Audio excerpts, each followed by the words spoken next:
Assalamualaikum warahmatullahi wabarakatuh. Kita akan masuk ke pertemuan yang ke-8. Jadi pertemuan ke-8 itu kita sudah mulai membahas tentang turunan. Nah, turunan ini menurut saya ya gampang-gampang mudah ya. Jadi dikatakan gampang itu ya agak susah, tapi dikatakan susah itu juga mudah. Nah, kuncinya itu adalah kita harus tahu beberapa aturan terkait dengan turunan. Tapi sebelum kita nanti bahas aturan turunan, kita akan membahas dulu tentang apa itu turunan yang sebenarnya. Nanti sebelum kita bahas ke langsung terapannya. Jadi turunan ini masih ada kaitannya dengan limit. Jadi pertemuan kemarin tuh masih ada kaitannya dengan ini. Nah, adapun turunan itu didefinisikan dengan ini. Jadi kalau ini saya besarkan ya.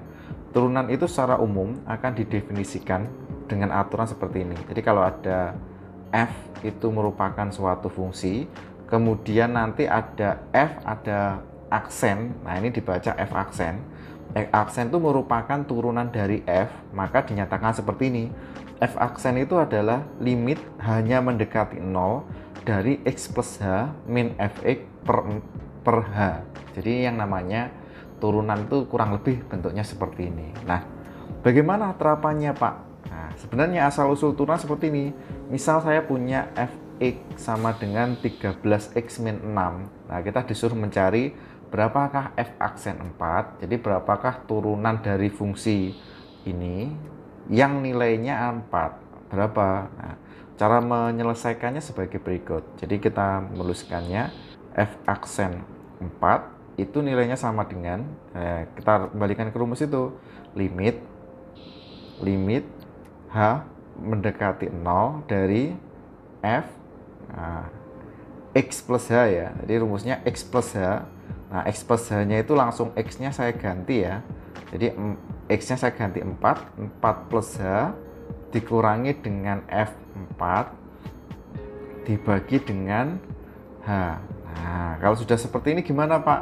Ya tinggal disubstitusikan. Jadi fx-nya itu sama dengan 13x min 6. Nah, x-nya diganti dengan f plus h. Jadi saya terus ulang. Limit h mendekati 0 dari 13 kali 4 plus h dikurangi 6 dikurangi.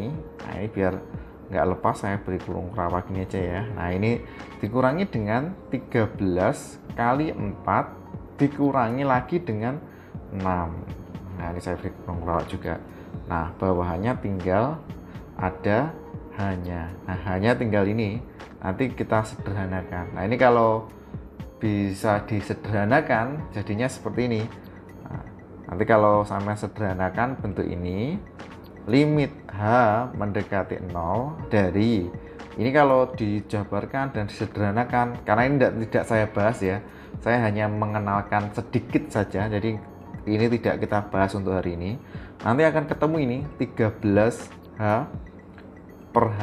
Nah, nilainya sama dengan 13. Jadi ini asal usul limit yang sesungguhnya, tapi kita nanti tidak pakai ini karena kita hanya melakukan perhitungan, jadi itu yang mudah-mudah aja. Jadi tidak kita bahas yang teknik yang sulit. Nah, bagaimana untuk limit yang akan kita pelajari hari ini? Kita akan mempelajari limit dengan menggunakan aturan menurunkan. Maaf, bukan limit ya. Kita akan mempelajari turunan dengan menggunakan aturan penurunan, dan ini lebih mudah untuk mendapatkan nilainya. Nah, tapi sebelum masuk ke aturan penurunan, ini ada yang perlu saya jelaskan, bahwa nanti cara, misal saya punya fungsi fx ya. Saya punya fungsi fx, turunan dari fungsi fx itu, misalkan saya punya y, jadi y itu sama dengan fx. Saya punya y sama dengan fx. Nanti turunan dari fungsi ini, orang menuliskannya itu biasanya dalam berbagai bentuk. Yang lazim itu ada 3 bentuk ini.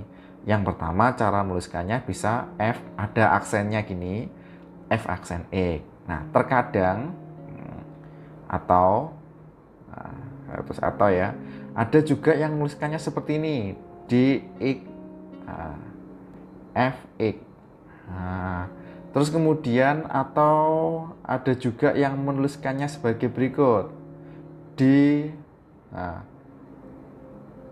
karena Y sama dengan Fx ya, ini kan saya tulis Y sama dengan Fx, jadi dia nuliskannya dy per dx. Jadi kemungkinan ada 3 ini cara menuliskannya. Nah, ketiganya ini sama, cuma hanya membedakan cara penulisannya. Nah, yang ini biasanya dikenal dengan Leibniz mungkin. Nah, Leibniz atau yang ini ya, yang Leibniznya mungkin antara ini. Nah, ini namanya Leibniz.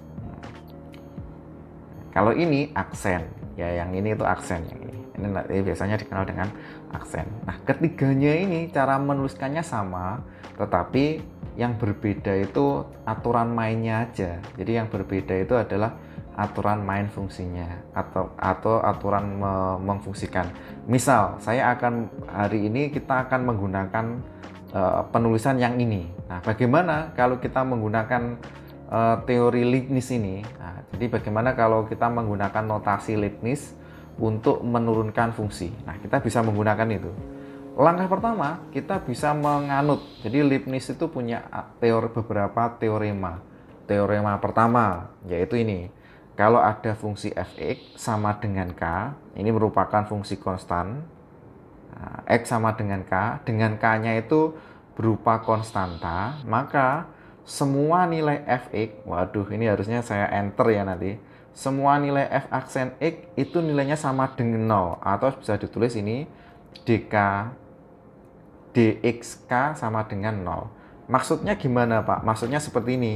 Jadi contoh, saya punya nilai fungsi ini fx sama dengan 100. Nah, f aksen x-nya berapa? F aksennya langsung aja 0. Jadi kalau yang sebelah sini itu berupa konstanta, nah, maka turunannya fungsi tersebut kalau cuma konstanta saja nilainya 0. Pak, saya punya Pak, misal ada lagi fx nilainya sama dengan pi per 3. Nah, pi itu kan konstanta, 3 itu konstanta juga.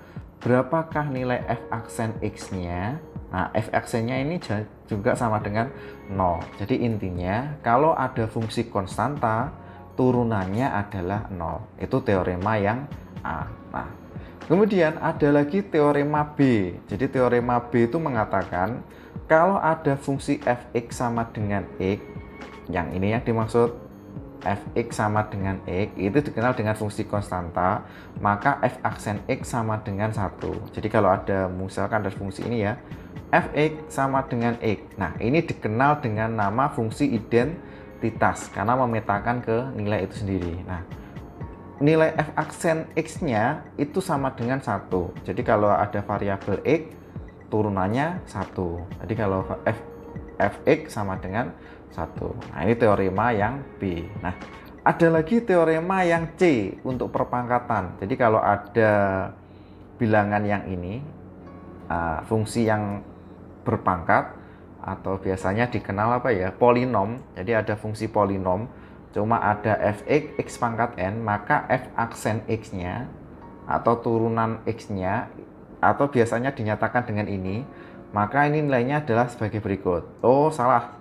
Saya harusnya tidak nuliskan dengan f aksen ya. Nah, ini mungkin nuliskannya yang bagus seperti ini. dx. Nah, fungsinya tadi adalah dx. Nah, fungsinya kan 100 ya. Nah, kalau ini dx dari 100 itu nilainya sama dengan 0. Nah, kalau ini gimana Pak? Nah, dx dari pi per 3 nilainya sama dengan 0. Jadi x-nya itu fungsinya itu ada di sini, ditulis ulang kalau kita pakai penulisan yang teorema Leibniz. Kan tulisannya ada 3, dx fx. Nah, fx-nya kita ganti dengan pi per 3, ini sama dengan 0. Nah, ini fx. Nah, ini kalau mau menuliskannya ya jangan gitu. Nah, dx, nah, fungsi fx-nya kan sama dengan x. Dex sama dengan 1. Nah, kok ribet Pak nuliskannya? Ya, karena kita menggunakan teorema Leibniz. Nah, yang teorema C itu sebagai berikut. Misal ada fungsi polinom. Saya punya fungsi fx sama dengan x pangkat 3. Nah, aturan mainnya kalau fungsi ini diturunkan atau dituliskan seperti ini, f aksen x, pertama pangkatnya yang atas itu pangkatnya yang atas itu berarti yang ini dia turun ke bawah. Nah, jadi ditulis dulu 3x. Nah, pangkatnya yang semula itu 3 ini dikurangi dengan ini n-1. Jadi dikurangi dengan 1, 3 dikurangi 1. Nanti jadinya berapa kalau begitu? F aksen X-nya sama dengan 3x kuadrat. Nah, contoh lagi, saya punya lagi Gx X pangkat 7.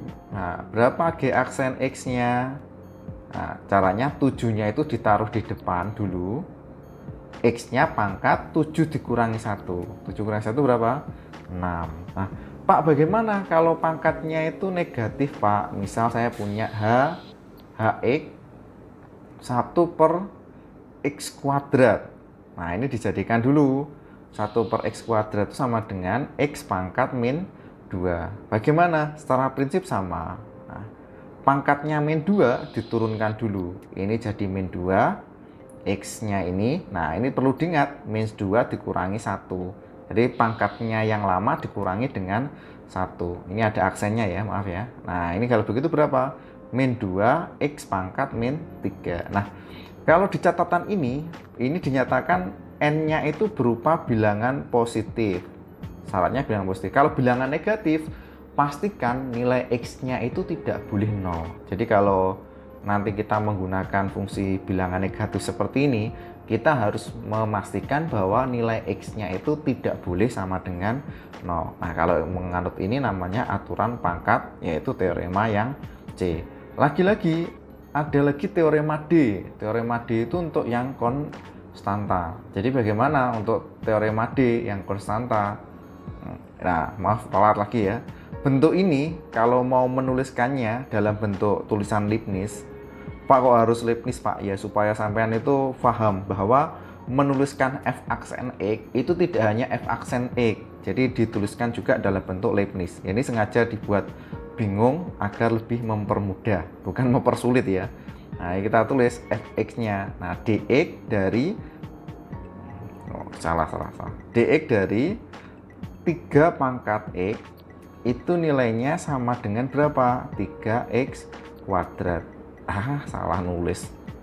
Nah, dari X pangkat 3 itu sama dengan 3x kuadrat. Jadi pangkatnya yang atas turun, pangkatnya lama dikurangi dengan 1. Nah, kalau ini G aksen E kalau ditulis dalam metode Leibniz jadi seperti ini.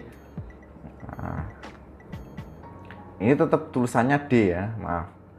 D, nah, Gx-nya itu diganti. Nah, Gx-nya diganti berapa? Bukan 7, berarti X pangkat 7 ya. Nah, Dx pangkat 7 itu sama dengan, nah pangkatnya turun, pangkatnya yang lama dikurangi 1, jadinya 6. Nah, bagaimana kalau ini Dhx nih? Ya sama, Dx ini, nah, Dx dari 1 per X kuadrat atau Dx X min 2 itu sama, pangkatnya itu turun, kan min 2, pangkatnya yang lama dikurangi 1, min 2 dikurangi min 1 hasilnya min 3. Nah, begitu, mudah kan? Nah, memang turunan itu mudah kok sebenarnya, yang susah itu karena kita terlalu banyak membayangkan. Nanti kalau tidak percaya dilihat di contoh soal, kan sudah nanti akan saya berikan tugas, kurang lebih akan mudah kalau ini dipelajari lebih dahulu. Nah, ada lagi aturan konstanta. Jadi kalau aturan konstanta itu bentuknya seperti ini. Ada konstanta, dia dioperasikan. Contoh ya, contoh. Ada suatu fungsinya itu kayak gini. F sama dengan min 7. Salah tulis, salah ya. F X itu sama dengan min 7x pangkat 3. Kan gitu. Nah, kita disuruh menentukan dx-nya berapa. Nah, berarti kita disuruh mencari dx, fungsi f-nya kan ini, min 7x pangkat 3. Nah, maka kalau dari aturan ini, sampai terbiasa pakai aksen ya. Ya udahlah, saya tulis aksen dulu lah biar tidak bingung. Nah, kita disuruh, nah cuma yang ini agak susah nanti ya. Kalau yang ini agak susah karena menuliskan f aksennya itu kita agak susah ini. maaf ya, ini ralat yang ini tuh yang betul, K kali F aksen X nilainya sama dengan K kali F aksen X. Nah, nih.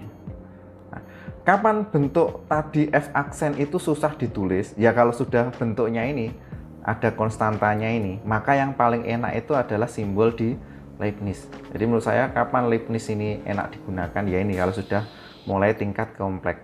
Kalau nggak percaya ini nuliskannya lebih mudah. Ini ya. Kita disuruh menurunkan nilai fx ini. Nah, kita akan menuliskan dalam metode Leibniz. D, nah, fx-nya kan jadi ini min 7 x pangkat 3. Nah, kalau bentuknya seperti ini kan terlihat lebih enak lah. Nah, ini yang menjadi K, X pangkat 3 nanti yang berperan sebagai FE. Jadi kalau aturan yang D itu, kalau ada K kali fungsinya, maka bisa dikeluarkan. Artinya dikeluarkan ya di-outkan lah. Di-outkan K-nya itu keluar. Nah, kalau keluar di mana Pak? Ya ini jadi min 7. Nah, kita tinggal ini dx dari X pangkat 3. Makanya teorema Leibniz itu kelihatannya rumit, tapi kalau sudah mau perhitungan itu mudah. Mudahnya gimana Pak? Mudah di dalam penulisan. Nanti yang dx dy setelah ini akan lebih mudah lagi. Dengan penulisan simbol seperti itu akan mudah. Nah, kalau sudah ya ini tinggal min 7. Nah, dx X pangkat 3. Masih ingat toh yang tadi kalau yang berpangkat, pangkatnya taruh ke depan, pangkatnya yang lama dikurangi 1, 3 dikurangi 2, 3 dikurangi 1, hasilnya ya 2. Kalau begitu ini berapa hasilnya? 3 kali min 7 hasilnya min 21 x kuadrat. Nah, mudah bukan? Nah, kemudian ada lagi teorema penjumlahan. Nah, bagaimana kalau teorema penjumlahan? Nah, ini mungkin biar enak saya berikan contoh dua aja ya. Nanti contoh 1 sampai masih bingung. Nah, saya punya fungsi lagi yang kedua, gx. Nah, x-nya itu saya buat agak rumit lah. Gx sama dengan 4/3 x pangkat 9. Nah, kalau kita menuliskan dalam Leibniz, nah ini lebih mudah. Dx, fungsinya kita tulis. Jadi tidak tulis kita gx, fungsinya kita tulis 4/3 x pangkat 9. Nah, kita harus tahu mana k-nya. Oh, ini sebagai K, mana yang sebagai FX? Oh, yang X pangkat 9 sebagai FE. Kalau sudah seperti ini ya tinggal nilainya kita keluarkan menurut aturan teorema D ini. Konstantanya bisa keluar. Jadi 4/3 dx dalam kurung X pangkat 9. Nah, ini ikut aturan yang atasnya tadi, berarti 4/3. Nah, turunannya ini jadi apa Pak? 9-nya taruh ke depan, pangkatnya yang lama dikurangi 1, 8. Nah, ini tinggal sederhanakan. Nah, 9 bagi 3, 3 kali 4, 12 X pangkat 8. Nah, mudah bukan? Oke, baik, kita masuk ke yang operasi penjumlahan. Nah, operasi penjumlahan ya gini. Kalau ada F plus G aksen X, nilainya sama dengan F aksen X ditambah G aksen X, maka bisa dinyatakan dalam bentuk bawahnya ini. Nah, ini ya kurang lebih kayak gitulah. Nah, ini tidak perlu saya beri contoh, ini juga tidak perlu pengurangan juga, langsung aja ke contoh soal aja. Nah, kita disuruh tentukan ini, kemudian tentukan turunan dari fungsi ini. Berarti ada fungsi yang pertama fx sama dengan 5 x kuadrat plus 7x min 6. Nah, kalau begitu kita disuruh menentukan turunan dari fungsi fx dx dari 5x kuadrat plus 7x min 6. Nah, kalau pakai metode ini, nah, ini banyak cara ini. Boleh ya. Oh, saya pakai teorema F. Teorema F kan aturannya pengurangan. Nah, kalau pengurangan berarti ini dikurangi dengan ini. Nah, oke, teorema F. Nah, caranya gini, dx ini dikurangi ya, 5x kuadrat plus 7x dikurangi dengan dx 6. Saya tulis di sini teorema apa ini? Teorema F. Nah, kemudian kita sederhanakan. Nah, yang depan ini operasinya penjumlahan. Nah, maka operasi penjumlahan ini kan bisa dipecah. Teorema berapa? Teorema E, yang atasnya pengurangan. Nah, dx 5x kuadrat ditambah dengan dx dalam kurung 7x dikurangi dengan dx 6. Teorema berapa ini? Teorema E, yang atasnya lagi. Nah, kalau sudah ya tinggal kita sederhanakan. Jadi ini gabungan lah ini. Mana saja yang bisa sederhanakan. Nah, kita sederhanakan yang ringan-ringan dulu aja lah. Yang ini dengan ini konstantanya kita keluarkan. Ini jadi 5 dalam kurung salah tulis lagi. Nah, ini dalam 5 dx dari x kuadrat ditambah 7-nya keluarkan, 7 dx 7nya hilang ini. 7-nya sudah keluar, berarti tinggal x dikurangi dengan dx 6. Ini teorema berapa? Teorema D. Coba dicek teorema yang atasnya tadi yang D. Nah, kemudian ini tinggal kita sederhanakan. Nah, 5 dx kuadrat itu sama dengan 2 kali x pangkatnya yang lama dikurangi 1. 2 kurangi 1 jadinya 1. Nah, dikali 7. Nah, ini fungsi identitas yang ini. Nah, ini kan fungsi identitas, berarti nilainya sama dengan 1. Nah, yang ini dx 6 itu adalah fungsi konstanta, nilainya 0. Dasarnya dari mana, Pak? Kalau diurutkan dari depan, yang pertama yang depan ini fungsi C, teorema C. Yang ini yang jadi 1 itu teorema B. Yang konstanta teorema A. Kalau begitu nilainya berapa, Pak? Ya, tinggal nilainya akan berubah menjadi ini. 5 kali 2x berarti 10x ditambah dengan 7. Oh, berarti 5x kuadrat tambah 7x min 6 itu sama dengan 10x plus 7. Kalau pakai teorema. Contoh yang lain, Pak, ya kan contohnya tadi ada 2. Nah, kita disuruh tentukan turunan dari fungsi gx.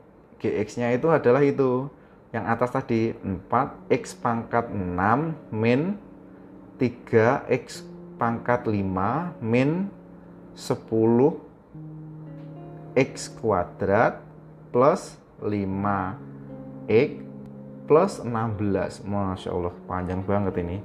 Nah, kita disuruh menentukan dx dari 4x pangkat 6 min 3x pangkat 5 min 10x kuadrat plus 5x plus 16. Berapakah nilainya? Nah, ini kalau dijabarkan satu-satu kayak yang nomor atas tadi terlalu lama. Nah, ini mungkin langsung aja pakai teorema berapa tadi ya? Teorema yang atas F dan E. Nah, pakai teorema F dan E, operasi pengurangan dan penjumlahan jadinya seperti ini. dx 4x pangkat 6 dikurangi langsung aja dx. Nah, ini menggunakan dua teorema langsung. Nah, dx dikurangi dengan 3 kali 3 kali x pangkat 5 kemudian dikurangi lagi dx dalam kurung 10x kuadrat, terus kemudian ditambah lagi dx 5x ditambah, waduh panjang, Pak. Ya, yang penting ini sabar, dx 16. Nah, kalau sudah seperti ini ya tinggal diselesaikan satu-satu. Coba kita keluarkan konstantanya. 4 dx x pangkat 6, nah, dikurangi 3, nah, dx x pangkat 5, nah, dikurangi,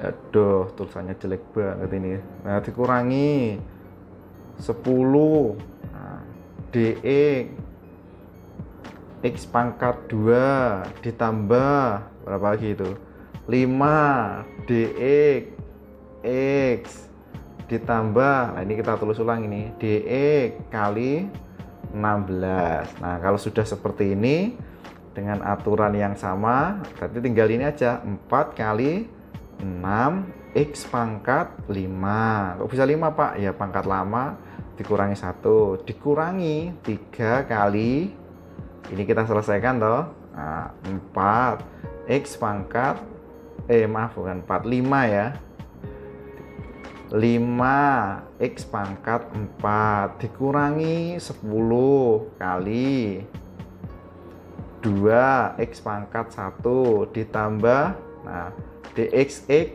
nah, fungsi identitas nilainya kan 1 ya, saya tulis 5, dx 16 fungsi konstanta nilainya 0. Nah ini tinggal disederhanakan, 6 kali 4 24 x pangkat 5 dikurangi 3 kali 5 15 x pangkat 4 dikurangi 20 x ditambah dengan berapa, tambah 5, ya udah ini hasil akhirnya. Nah, ke depan kalau ini sudah terbiasa, jadi sementara sampai menggunakan simbol dx ini ya, ke depan nanti kalau ini sudah biasa, nanti ketika menyelesaikan ini y sama dengan x dari 4 x pangkat 6. Nah, ini saya ganti fx ya. Nah, ke depan itu kalau menggunakan teorema Leibniz ini sudah biasa, ini menggunakan ini x pangkat 6 min 3 x pangkat 5 min 10 x kuadrat min 5x plus 16. Ini kalau nanti ke depan sudah biasa, itu langsung aja biasanya. Oh, ini 6 kali 4 berarti 24 x pangkat 5. Ini 15 x pangkat 4, ini 20 x, ini tinggal 5 min 5 maksudnya, min 5 ini 0. Ke depan tuh akan hafal. Nah tugasnya nanti di dalam tugas Google Classroom sampean menggunakan bentuk yang menggunakan teorema Leibniz yang menggunakan dx seperti yang saya contohkan. Jadi sampai gunakan yang seperti yang saya contohkan di contoh 2. Harus menggunakan dx Pak? Ya, harus gunakan bentuk-bentuk dx dan menggunakan teorema A sampai dengan teorema F seperti yang ada di atas. Baik, sementara itu dulu untuk pertemuan hari ini saya cukupkan. Wassalamualaikum warahmatullahi wabarakatuh.